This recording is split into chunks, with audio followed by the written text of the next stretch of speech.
So, okay, so this slide shows the urban growth boundary. So it is a line around the whole Portland metropolitan region, and inside that boundary is where cities focus new housing development and job growth. Outside of that is where we see a lot of our forest and farmland. So the photo that you see on this slide actually shows the Cooper Mountain area. So on the right side of the photo, we see a lot of existing homes, and there's some green spaces that you see. That's part of Beaverton and City of Tigard. And then on the left half of the photo, we see land that was at that time outside of the urban growth boundary. This slide shows the City of Beaverton. First thing you might notice is we have really strange city limits. So what you see in yellow is actually inside the City of Beaverton. Areas that are in kind of the lighter gray are part of Washington County, but they're not inside a city. And then the orange line that you see, that boundary, is the Cooper Mountain area. So that's where we're talking about tonight. It's about 1,200 acres in size, and it was brought inside of that urban growth boundary in 2018. So it's still outside of the City of Beaverton, but now it's inside the urban growth boundary. And the city requested that it be brought inside that boundary because we are planning 20 to 30 years out to provide housing. We know that there's a strong need for housing now, but part of our effort is to plan, for the long term to help address the region's housing needs. So this is really the first step, this planning process, and then after that will be annexation. So that's when the area comes inside the city. So that's kind of a next step, but separate from what we're doing this year. So a little bit about our process. We are doing a plan for Cooper Mountain. What that will result in is, we're going to know where roads are going to go, where housing is going to be built, where we want to see parks, where we want to see trails, and we're also planning for different types of housing. We're doing this differently than in years past, and that's in part in response to our diversity, equity, and inclusion plan. The city also now has a climate action plan, and so we want to make sure that we're bringing different perspectives into this project. And that's part of the reason why this partnership with Unite Oregon and coming to the inclusive housing cohort is so important. We want to make sure that it's not just property owners in this area or just the developers who are really influencing this plan. I do want to just clarify that the city's role in this project is not to actually build housing. So we're not constructing anything, we're not getting out the shovels, but we are trying to really get everything ready for that so that private property owners and private developers can build housing in a way that we want them to, essentially. So working with the community right now to make sure that the neighborhoods that we see here in the future reflect our values and our priorities as community. Okay, so this is just a little bit more about the process. As I mentioned, we're several years into the project. We started in 2020 doing research really to learn about the area and what's possible here. We've spent a lot of time working with community members to ask what they would like to see in Cooper Mountain.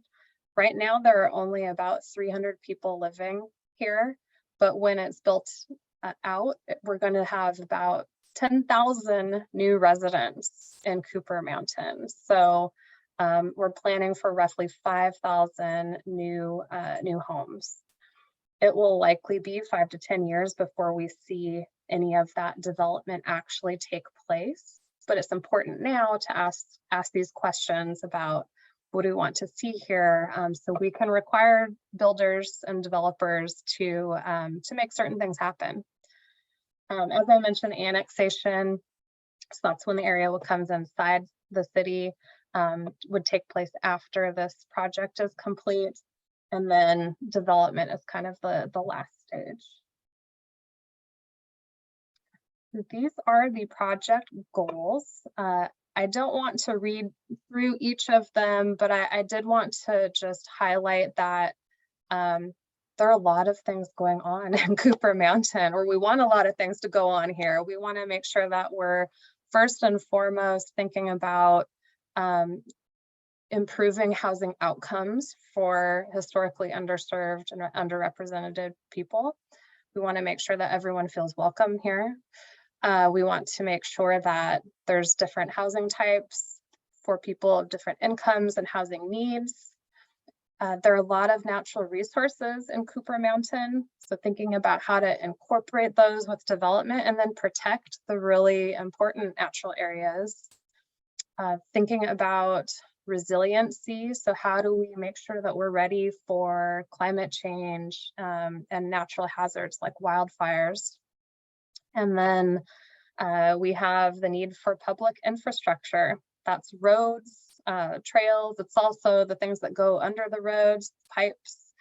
And then in planning for transportation, thinking about people who get around using, different methods of transportation, transit, sidewalks, bike lanes.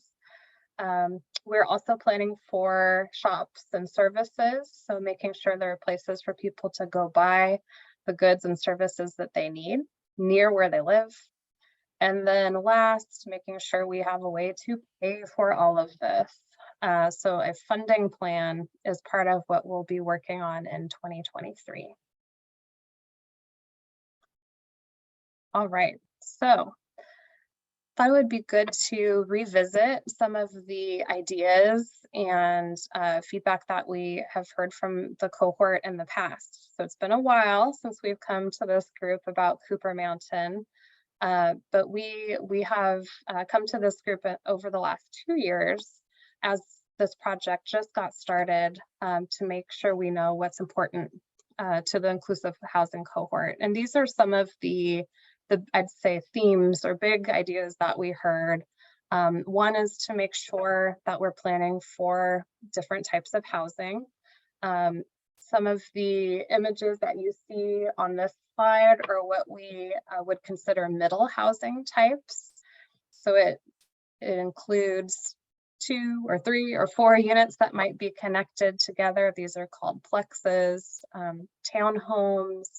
And then cottage clusters, they look like small single detached homes, but they have a common green space. So they're kind of arranged around that common space.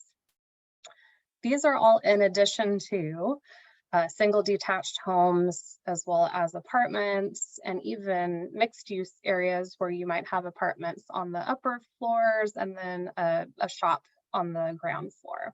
So these are all housing types that we are planning for in the Cooper Mountain neighborhoods. Another, I think, big takeaway that we heard was to not just plan for rental units, but think about affordable home ownership opportunities in this area. And then also providing for regulated affordable housing to make sure that this community is accessible to all incomes. We have a target of 10% regulated affordable housing units. That is not the focus of our discussion today, but I did want to mention that since it's been such a priority to this group in the past. And my guess is that will be a kind of follow-up or implementation project to see how we can get affordable housing built in Cooper Mountain. And then the last idea is to make sure that different housing types are mixed together in neighborhoods. So you don't have all the apartments in one place and single detached homes over here, but integrating those together. And we have in the past reviewed this image, I think, that shows how that integration of different housing types might occur. But the idea is that they're close to one another. And so that helps build community. You might have people with, different housing needs, different incomes living close to one another. And that, again, I think is what we heard from this group and through our other Unite Oregon events is what helps create these inclusive neighborhoods. Another thing that the city is doing to try to respond to the ideas that we heard from the cohort is to kind of turn those ideas into requirements or into development rules. And by requiring a certain amount of different housing types, that's one way we might be able to achieve that housing mix or variety. We took these ideas to City Council actually this summer, and they expressed support for both of these ideas. So now Rob and I are busy trying to figure out, hey, how do we turn these really good ideas into rules for new housing development? Okay, I have been talking for a while, so I wanted to just pause here and see if anyone has questions about the project so far, or just some reactions to what you've seen yet. We do have more information and discussion on natural resources next, but I wanted to kind of just take a break and see if anyone wanted to share a question or comment. Yeah. We wanted to focus our discussion tonight on trees and natural resources. And you may think, what does this have to do with housing? But to get us thinking about the natural environment, and I think Eugenie did a good job already thinking about this in her member spotlight, but we wanted to ask you, what do trees mean to you? Did you have access to nature when you grew up? Or if you didn't, what do you think that, what effect did that have on you? Would anyone like to go first? And you can speak or type your comments, whatever you're more comfortable doing.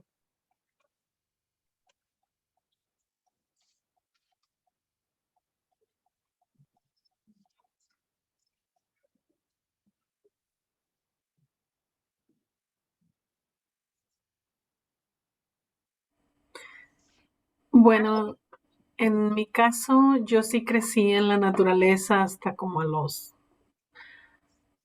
10 años, y el tener acceso a los ríos, a los campos abiertos, al poder caminar por las mañanas en la naturaleza como algo cotidiano, definitivamente te hace crecer muy diferente a el despertar de una ciudad. Yo creo que algo que me encanta a mí de Beaverton es eso, ¿no? La versatilidad que tiene, que de repente te puedes ir al centro y encuentras todo tipo de cafeterías, restaurantes, pero te giras un poquito a los lados y encuentras parques naturales con lagos como el Wellness Park, algo así, Wellness Something, se me olvida siempre el nombre, pero está por Badner Road y Wacker, más o menos. Y son como también el Millican Natural Park, que es muy guay, aunque la última vez que estuve ahí miré más construcción. Honestamente no he regresado por cuestiones de trabajo, pero espero que no haya sido tanto el cambio, porque poderte escapar y que esté a 5, 10 minutos manejando es maravilloso. Entonces yo sé que para Cooper Mountains pues había mucha área verde que se pudiera aprovechar, pero definitivamente si se puede combinar sería lo maravilloso que tiene Oregon para vivir, ¿no? La combinación de esa ciudad con campo libre para mí es primordial. Gracias. Thank you so much. All right, Ashley, I see your hand up. I was just gonna say that nature is important. um, I know, like, when I was younger, we spent a lot of time in like at nature camps and things like that, but that was in a different state. And my partner, he grew up like in the country woods area in a different state also, but um, I think it's just good to preserve it as much as possible so that, I mean, there's a learning opportunity for a lot of people um, to get out into nature and experience it. Uh, I do like have some concerns about um, ensuring that there's still safety on those trails, or whatever accessible for families. Um, I don't know what that would look like if putting like emergency phones, how they do like at college parking lots or something, just like emergency things out there. Just because a lot of families like living around, kids wander off, kids do things. Otherwise, I mean, I think it's important to keep it around. Okay, thank you for sharing. Alejandro. Yeah, I mean, growing up in Oregon in general, you kind of go around trees, but it's one of those things, at least personally, that you don't realize what kind of a blessing they really are until you don't have it. I've also lived in locations where it's very, very urban environments, and as someone who grew up with trees all around you, it certainly makes a difference. And so I think it's one of those things that's yeah, it's just good for any person's development. I grew up. I remember when Cooper Mountain Nature Park just opened up, and that was such a cool little thing to have in my neighborhood. So I think any new development that occurs in the city, parks and nature shouldn't be like a plus. It should be just as vital as anything else that, like the things that you mentioned. Yeah, I mean, trees are life. Thank you. Annalie?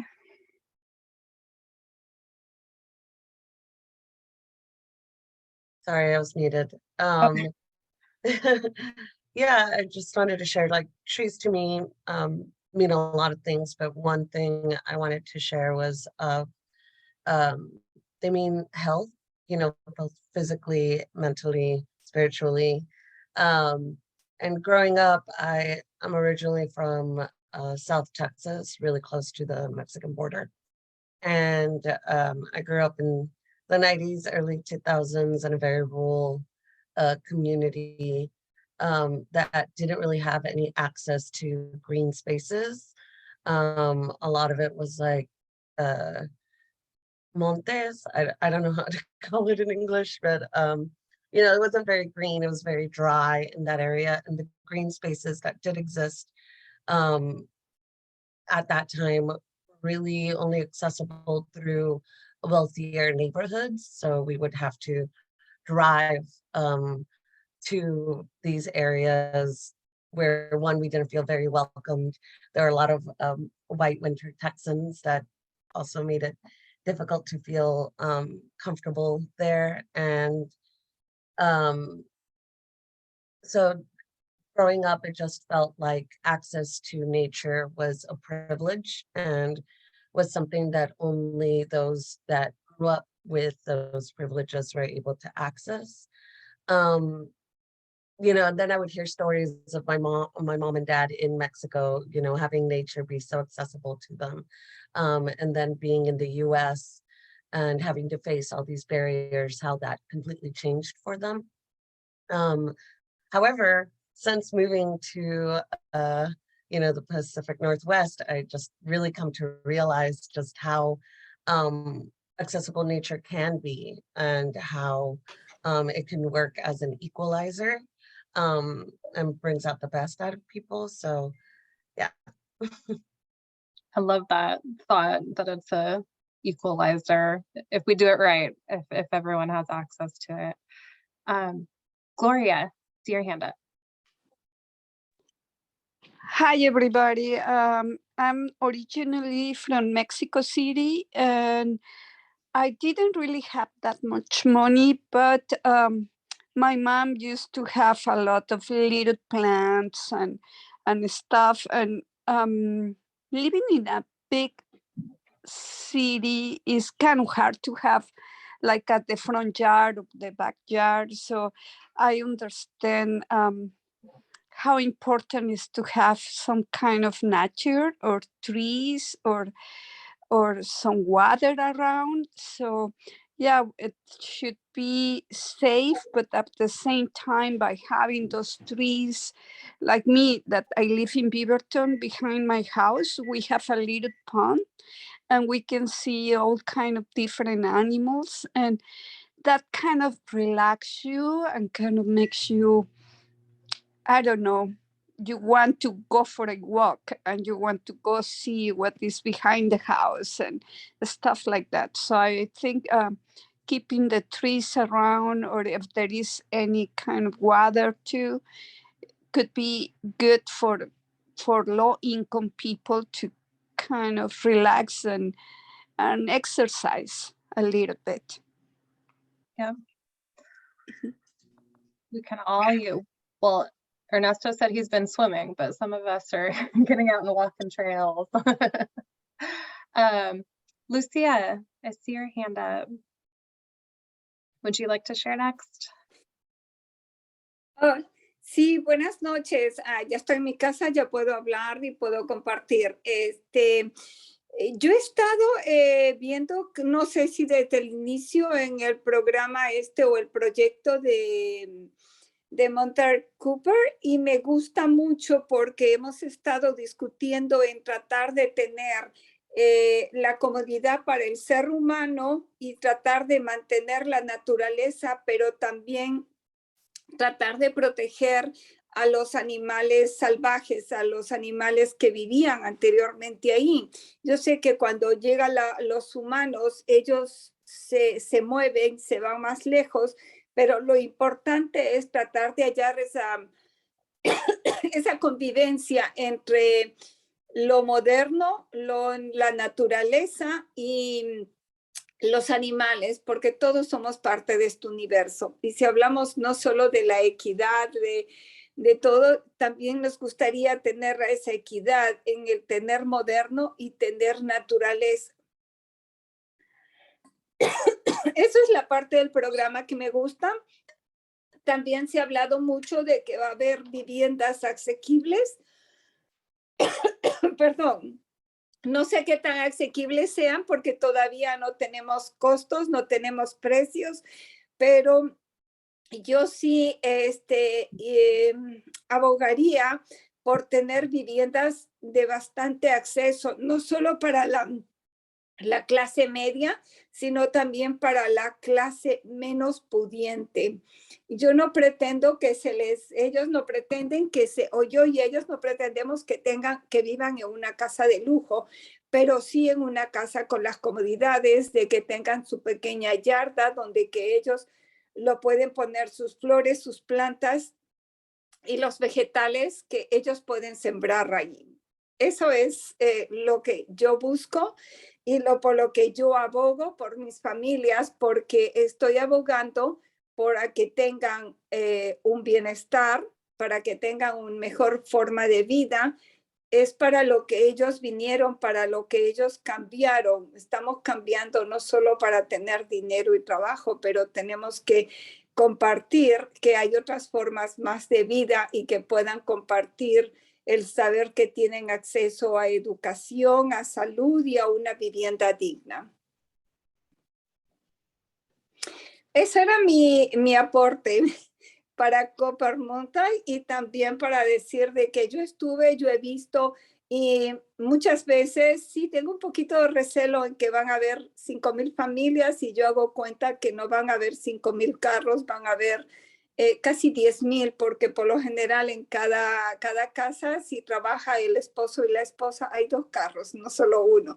Pero de todas formas igual, lo importante es tener el acceso para la vivienda, tener la comodidad, y si hay otra forma de transporte, pues que sea bienvenido.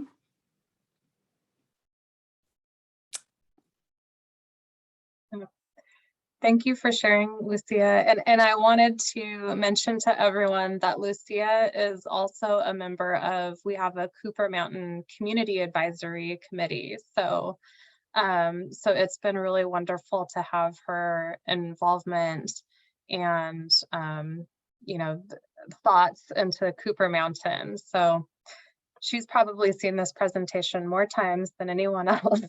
So thank you for sharing, Lucia. All right. Did anyone else still have their hand up? Melinda, I know you had your hand up earlier. Is there anything you wanted to share? I was just gonna say that I grew up in Eastern Oregon, in Hermiston, Oregon, and there was really there's no trees out there, really, it's desert.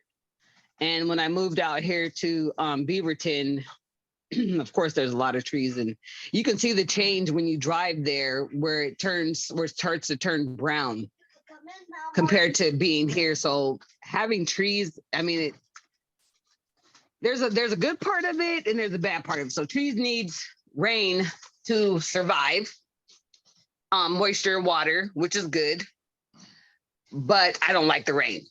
So there's a twofold to that for me. I love living here, this area, it's great, but the rain, I don't like it so much. If we could put Hermiston weather in Beaverton, it would be perfect. That's all. We're just starting the rainy season. Right. We're talking about, you know, kind of the habitat and climate here where we do have a lot of trees. So good point. That's not the case everywhere. All right. So first, thank you everyone for sharing. This is all leading up to our kind of conversation about how do we balance natural resources and housing. It's clear that we want both, but they don't always work together. And so some people want to clear everything, take down all of the trees, kind of strip the land to provide housing. Others want to save everything and not provide any housing. And you know, I'm not sure that either is the right way to approach it. We want to find some balance. And the photo that you see on this slide is actually taken from what we call South Cooper Mountain, where the new Mountainside High School is now located. And you can see that a lot of the land there was cleared for housing. We see construction underway here.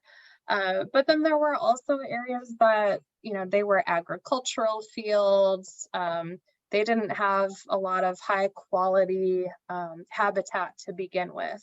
And so just wanted to kind of, you know, share that, because what might be the right balance to me might be a different balance to someone else. And so we're really working hard right now to try to figure out, what do we as a community want to see, so we think about both resources and housing, doing it in a way that's you know, really thoughtful and intentional.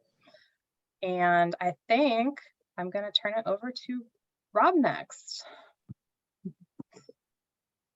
Okay, so it's wonderful hearing how excited people are about why they care about trees. And with Cooper, we are trying to preserve some trees, more so in forested areas near creeks. But, you know, the truth is we also need to fit in 5,000 homes potentially. And some trees will need to be removed in order to facilitate building the new homes. Hopefully in areas where, you know, tree canopy is already diminished or there are lower quality trees. And something we're looking at with some options to consider are trying to figure out that balance between preservation and mitigation. When do we have stricter requirements about what trees need to be saved? And when are we going to be more flexible with removing trees, but then requiring a property owner to then add new trees to replace the ones that have been lost? Next slide, please.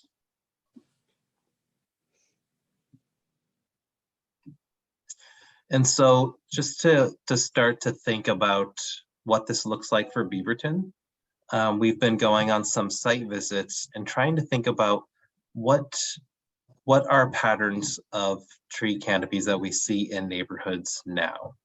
Sometimes, sometimes if, you know, if you look at the image on the left, we might have most of the canopy provided by street trees. So people might not have trees in their backyards or near parks, but there might be large trees between the sidewalk and the street.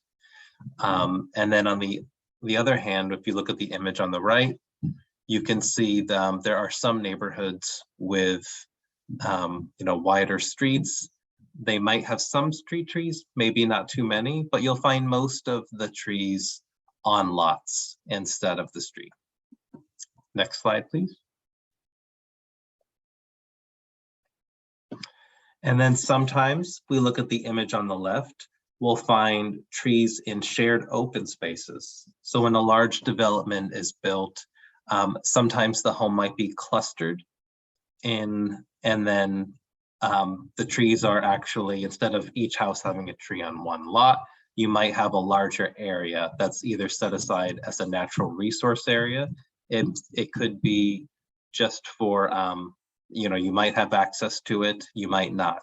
If it's for stormwater management or something like that, access might be restricted. But in other cases, it might be a park or something with trails. And then on the right, you can see a development that really tries to bring trees into the shared open spaces. Sometimes it's with parks and playgrounds. And an example like this, instead of trees being on the edge of development, there you find them in the center, and houses might be around those trees. Next slide, please. And that brings us to the next set of questions. We've heard a lot about why trees are important to you, and we've also talked about the balance between housing and natural resources, and the fact that we have to consider when we're saving trees and when we might lose them. So, you know, to bring this all together, my first question is, do you think it's important to provide trees on individual lots? And also, how do you think the city should balance housing and trees in Cooper Mountain? Documents.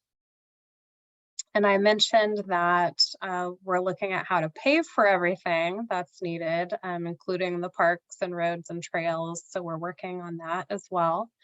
And then we're also getting started on the actual rules. You know, Rob gave some examples of how we might think about regulating trees and natural resources. So that work is all coming up.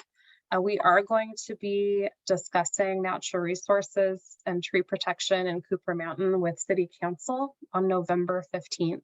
So just wanted to note that date and discussion coming up. And I think that is my last slide. Yeah. So thank you everyone for your time tonight. Returning members, is good to see you again. And for everyone who's new, it's been so nice to get to hear from you tonight. So thank you. All right, snaps for Rob and Sarah. Thank you, City of